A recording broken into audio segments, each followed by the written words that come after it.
Masih dari Singapura, saya akan ajak Anda menikmati teh. Kali ini saya akan minum teh dengan cara yang berbeda di Hush Tea Bar. Untuk tahu apa itu Hush Tea Bar, kita ngobrol dengan pemiliknya. Hush Tea Bar is actually Singapore's first silent tea bar, which means the entire experience is felt in silence, in complete silence. We are a social movement. What we're trying to do here is to try to bring the worlds of the hearing and the deaf together in a space that's been deliberately designed for us, the hearing, to be stepping into the shoes of the deaf.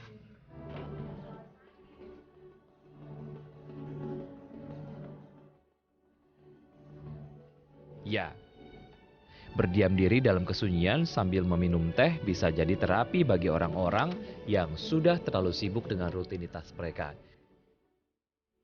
Ini dilakukan agar kita bisa memperoleh keseimbangan dalam hidup.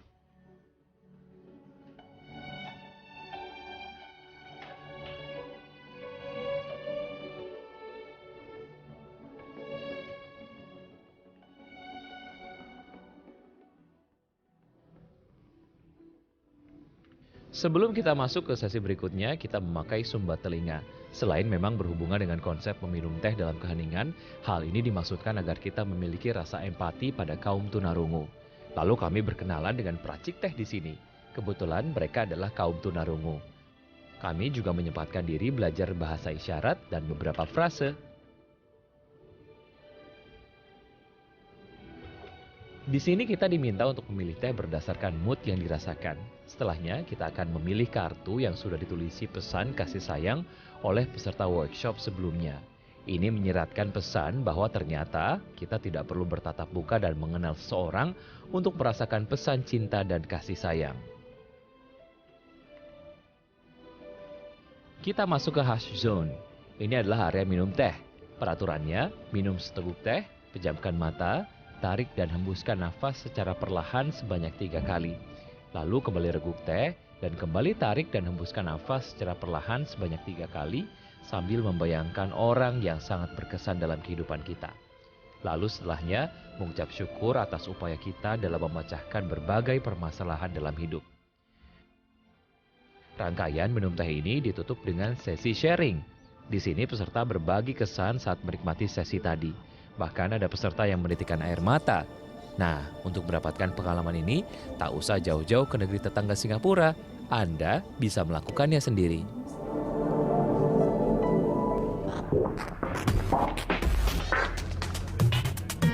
Acara lain yang saya kunjungi adalah acara penghargaan bagi 15 finalis Young Social Entrepreneur 2016 yang diinisiasi oleh Singapore International Foundation.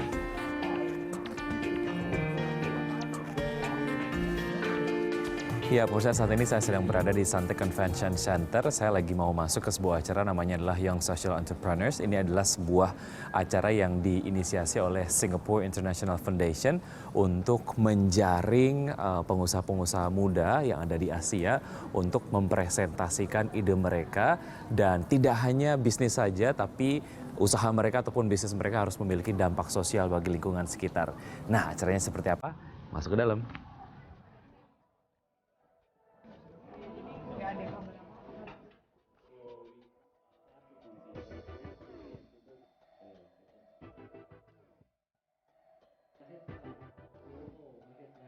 Ada 14 wirausahawan sosial muda dari 15 negara mempresentasikan 48 proyek di acara ini.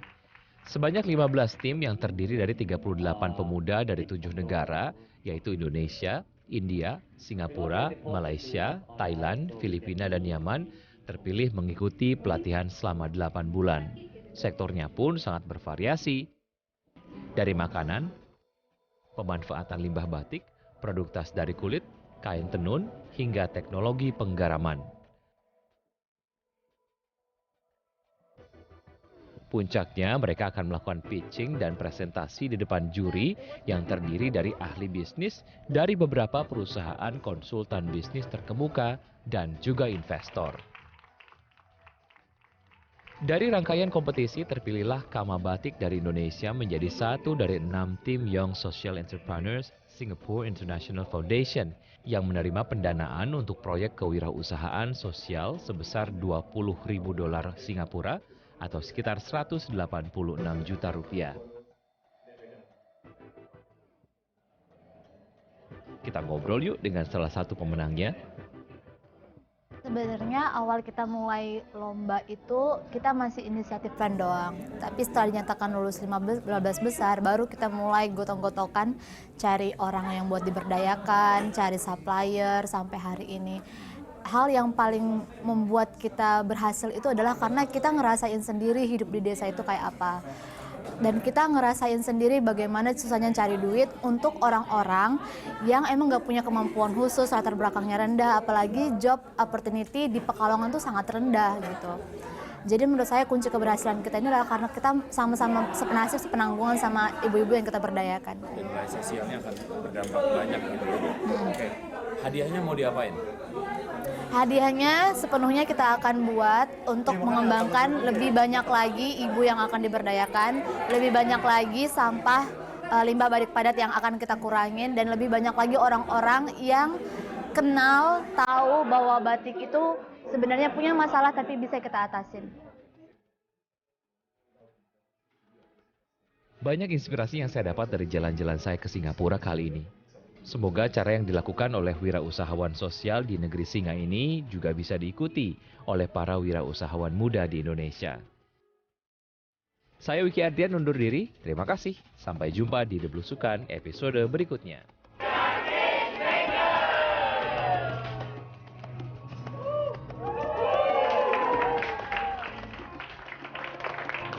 Thank you everyone, thank you so much.